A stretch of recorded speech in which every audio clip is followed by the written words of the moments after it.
Here is your start sit guide to every wide receiver in every single matchup of week 10 to make sure you make the right start decision for this week. If you guys do appreciate that, hit that subscribe button. It means a ton to me. We're reaching a ton of new people. But we're going to start this S tier off with Justin Jefferson. He gets an amazing matchup here against the Jaguars. They are top 3 in points allowed to wide receivers and a very positive matchup to everybody on offense. The Vikings should absolutely go nuclear offensively in this matchup, so I have no worries starting him. He is my wide receiver 1 coming into this week. But we're going to be following that with the rest of the guys in this S tier here with Amon-Ra St. Brown, Malik Nabers, and Tyreek Hill. Amon-Ra gets a matchup against the Texans, which again is a very positive matchup. They're top 10 in points allowed to wide receivers, and they're allowing almost 30 points total to the wide receiver position in fantasy football. So we have Jameson Williams coming back this week. I don't think that's going to hurt him at all. If anything, it's going to allow this offense to be more versatile and give Amon-Ra more room to work in that middle from the slot, which he plays from. Nabers, a bit more volatility with Andrew Thomas being out. The offensive line isn't giving Daniel Jones as much time. We did expect that, and Malik Nabers' ADOT has dropped to 4.8 because of that. It's not that big of a deal though, because he's still seeing an insane target share, over 30% with Daniel Jones playing, and he's seen 11 or more targets in 4 out of his last 5 games. It's not really going to change much in this matchup against the Panthers this week, which is one of the most positive, again, to every single position on the football field. Tyreek Hill gets another positive matchup here. It sounds like all we're talking about, but they're the top guys for the reason in this tier against the Rams. They just let JSN go for 180 yards with 2 touchdowns, and if they can do that, Tyreek Hill can be a wide receiver 1 in fantasy, belonging in this S tier. Moving it down to the A tier, we're going to start with Puka, Garrett Wilson, and Cooper Kupp. Puka gets ejected early last week, but that might honestly be a good thing because he was dealing with a little bit of injury. He's going to be fully healthy, playing 100% of the snaps this week against the Dolphins, which are a little bit more negative to wide receiver points allowed this year, so that's going to be a plus. He should be fully healthy with no restrictions. Again, we will be starting him as well as Garrett Wilson. He's coming off a great week despite this offense just not seeing a ton of success. They're coming into this week 10 matchup against the Cardinals, though, who are top 10 in points allowed to wide receivers, a very positive one. On the other side with Cooper Kupp, back with the Rams situation, he led all wide receivers in targets last week in total of the NFL. He's averaging a 35% team target share, and route participation is amazing. We're going to be starting Cooper Kupp. Next up with A.J. Brown, he's officially off the injury report. So is Jalen Hurts, so is Devonta Smith, so is Dallas Goedert. Everybody is playing for this offense here, so there is a chance that it's a little bit of a blowout against the Cowboys with Cooper Rush. I will get into that later with CeeDee Lamb a little bit farther down these rankings, but A.J. Brown, a top wide receiver with a top target share above Devonta Smith. Deebo Samuel next with Drake London.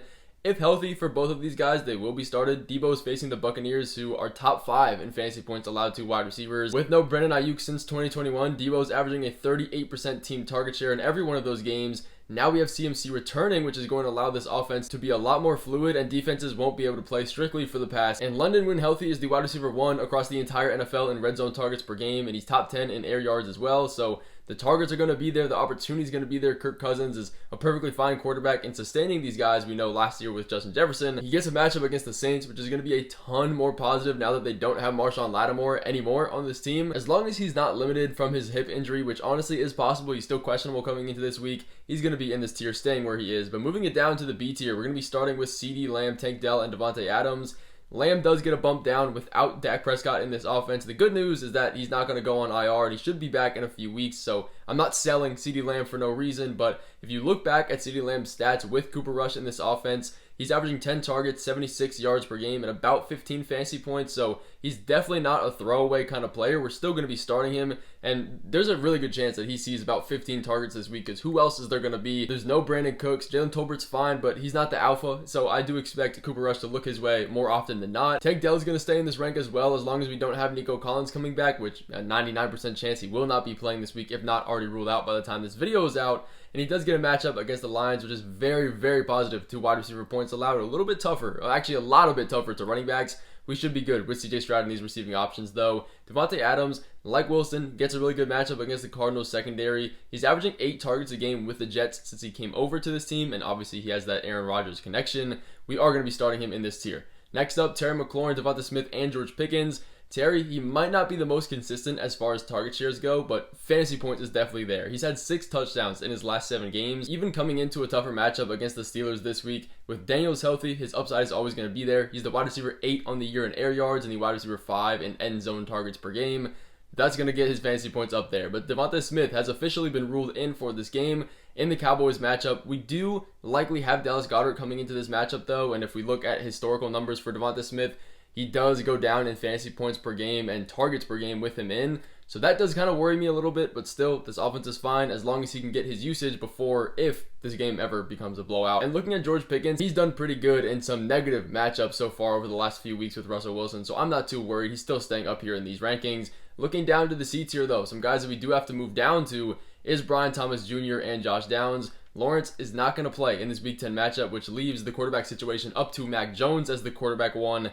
It does hurt Brian Thomas Jr.'s upside, definitely. He's going to get a good amount of targets. It's just a question of the fantasy point per reception average if they're going to be valuable targets, which they probably won't be, but, Lawrence hasn't been playing that well this season anyways. And a similar situation with Josh Downs. Flacco hasn't been amazing. He's named the starter. We'll see if that continues, but with Joe Flacco, Josh Downs is averaging 10 targets a game and about 14 fantasy points and a 30% team target share. He had a bit of a down game last week, still put up double-digit fantasy points, so not too worried about him here in this matchup. The Bills are a very tough one, though, to wide receivers. However, we do have DeAndre Hopkins next year. He's coming off a great game, 9 targets, 8 receptions for 86 yards and 28.6 fantasy points. Vintage type of D-Hop performance. The good news is that he only played 60% of the snaps, so there is still more room to grow. Is he going to get 2 touchdowns a game? No, but the red zone usage and looks is definitely a plus for him. Now he gets a matchup here against the Broncos, which is a little bit negative. As long as he can get his usage before this game becomes a blowout, which it most definitely will, we will be okay, but he's a little bit farther down the rankings than some people might like because of that fact. Then we have Darnell Mooney, Khalil Shakir, and Amari Cooper. Mooney has proven to be a great second option next to Drake London, and with the Saints losing Marshawn Lattimore and all the injuries they've had on the defensive side, it just moves the depth chart of players that are playing against Darnell Mooney down, so he's really playing against bench guys at this point. Darnell Mooney has been eating because of that fact that Drake London is taking the number 1 coverage. Shakir is another guy that's quietly been one of the best wide receivers as far as underlying numbers this year. He has a 93% catch rate, and he leads this team in targets, first downs per reception, as well as first read target share from Josh Allen, so that's really good. And we have no Keon Coleman this week, so those numbers should only pad his fantasy stats up a little bit. I might have to move him up, especially because this matchup against the Colts is pretty favorable. Following that with Amari Cooper, though, he has the same trend as it's a good matchup and there's no Keon Coleman, so he's going to see an increased level of snaps. As long as he's not limited with that wrist injury, he should have a perfectly fine game, and he gets a good amount of red zone looks and a little amount of snaps that he's already played with his team. But looking over to the D tier, we're going to start with Sutton and Ladd McConkey tied up here together. Sutton gets a very tough matchup here against the Chiefs. They are allowing the number 1 least amount of points to wide receivers this year, but on the bright side, he saw double digits in the last 2 games straight and over 100 yards. We're going to be going off of that expectation, and you can expect the pass volume for the Broncos to be really, really high this week in a game where they're probably going to be down the entire way. So looking at Ladd McConkey, the Chargers have gone from dead last in passing attempts to about average. That's definitely going to help this offense now that Justin Herbert can actually utilize his weapons. It's going to give them more upside as he plays in the slot. Those guys typically get more targets. Even though they're not the highest ADOT kind of players, they still have upside. It's a tougher matchup against the Titans, but they have been allowing a good amount of points to slot wide receivers specifically, so it's not all bad. Following that with Jalen Waddle and Marvin Harrison, a lot of people are picking on Waddle a bit more than they should, but it makes sense. He hasn't gone over double-digit fantasy points since week 1, and the guys with the name of Waddle in the draft capital have probably been starting him almost every week and have not really been getting a good return from it. But he gets a matchup this week against the Rams, like we talked about with Tyreek Hill. That is a top 10 matchup in fantasy points allowed to the wide receiver position. If they can let JSN go for almost 200 yards and 2 touchdowns, Waddle should be able to get over 10 fantasy points this week. Marvin Harrison is lower on these rankings than a lot of people might want to see and assume. He does get a tough matchup against Sauce Gardner and the Jets defense this week, which is not going to be a good one in any means. And we've seen so far this year that when Marvin Harrison plays against really tough corner to wide receiver matchups specifically, he does not do great.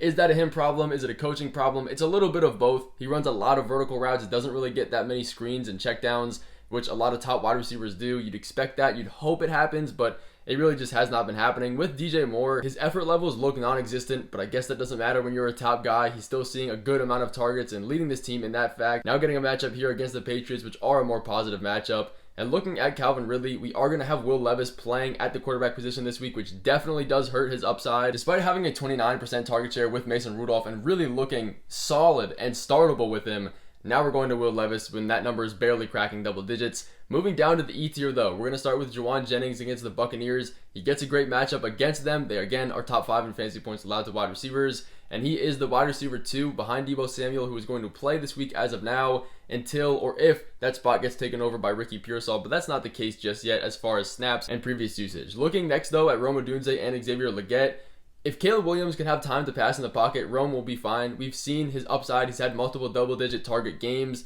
The offense can thrive if he has time to pass, but it is a little bit of a tougher matchup here. And then we have Xavier Legette next. He's going to be serviceable with Bryce Young. Definitely not the highest upside in this matchup against the Giants, but he should be forced to pass a good amount, and Legette will be that number one guy. We don't have Adam Thielen coming back, so that is another plus for him. Jalen Coker has been playing okay, but not good enough to be named the wide receiver one. Following that with Jameson Williams, Jordan Addison, and Quentin Johnston. Williams has activated from the suspension, so he will be playing this week. Again, he's one of those guys that just needs one really big play to be fantasy relevant, but if that doesn't happen, he's not going to have the best day and will probably be a fantasy bust, so start him at your own risk for that, even if it is a kind of good matchup for him. Looking at Jordan Addison, surprisingly, he had his highest number of receptions last week with TJ Hockenson in this matchup for the first time. He's in a good offense. It's a really good matchup against the Jaguars. He might have a little bit of upside, but he really just has not been that great so far this year. Finally, with Quentin Johnston, it looks like we're not going to have L'Jarius Sneed playing on defense, which is definitely going to bring his upside and also his floor up a little bit in this matchup here against the Titans. Again, with Herbert having an increased pass volume, it's going to allow him and all of these wide receiver options to be a lot more viable, and this offense in general is just moving a lot more fluid, so there is opportunities there. Dropping it down to the F tier though, we will start this with Keenan Allen and Wan'Dale Robinson. Allen gets that positive matchup again against the Patriots, who are allowing a good amount of points to wide receivers, but all of these Bears guys essentially are nightmares for start-sit decisions. He's had 10 targets last week and has a decent target share with Caleb Williams. I expect him to have about 3 or 4 receptions, not anything crazy, followed by Wan'Dale Robinson, who gets an increased number of target volume playing out of the slot, and we're not going to have Darius Slayton in this matchup against the Panthers. It is going to be a plus. You just have to hope that they don't blow out the Panthers too soon. Following that with Ricky Pearsall and Demario Douglas, the wide receiver 3 for the 49ers. Great matchup. I've talked about that multiple times. He is the wide receiver 3 though, so the upside's not really going to be that high. With Demario Douglas, Drake May has played absolutely amazing as far as fantasy points produced for him and these other options. He's had 20 fantasy points or more in every single healthy game that he's played the full way through. Demario Douglas plays out of the slot. You hope he gets a little bit more of those receptions. Him and Hunter Henry will be the top 2 guys in this offense. With Xavier Worthy and Demarcus Robinson next up here, D-Hop is increasing his snaps, which a lot of people are going to see as a negative thing for Xavier Worthy. That's not necessarily the case. He gets to actually fall into that role that he should be as the number 2 option that takes the top off defenses, gets that one big play to keep him startable. If he doesn't, he might not be that good, but not as bad as people are expecting him to be. With Demarcus Robinson next up here, he's going to be a little bit more touchdown dependent. He had a great game last week, but Puka wasn't playing for pretty much the entire thing. When he and Cooper Kupp are fully healthy, which they should be in this matchup, he's going to be touchdown dependent, which I don't necessarily want to trust, and I wouldn't suggest you to do that either. Then we'll finish this out with the G tier. We're going to have Jalen Tolbert moved up again because we don't have Brandon Cooks in this offense, but with Cooper Rush, how much can you really expect? Noah Brown, he's been playing absolutely amazing as far as a wide receiver 2 for the Commanders go, but we're not going to have Brian Robinson in this offense, which was going to lean to a lot more checkdowns and routes out of the backfield for Austin Eckler, possibly more opportunities for Noah Brown. And then we'll have Alec Pierce gets the bump because we don't have Michael Pittman in this offense, Gabe Davis, Jalen Coker, and Ray McLeod. That is going to finish off these wide receiver tiers. Thank you so much for watching, and I will see you in the waiver wire videos coming early next week on Monday and Tuesday.